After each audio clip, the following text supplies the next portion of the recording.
мәтін мазмұны түсінікті ме? Енді тақтаға шығып, мына мәтін ішінен тірек сөздерді табайық. Так, кім шығар? Абдрахман орыс мектебіне Петербурга демалысқа сынап болды. Жақсы. Ал, Даша?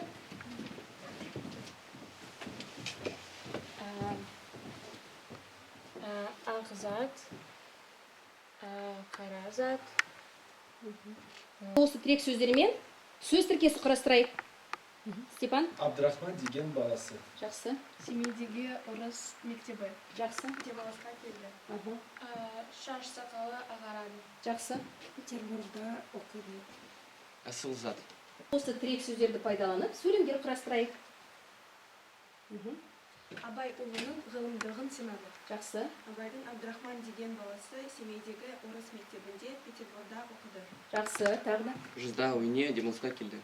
Қаразат адам өміріне зиян тигізеді. Бұл пікірмен келісесіздер ме, келіспейсіздер ме?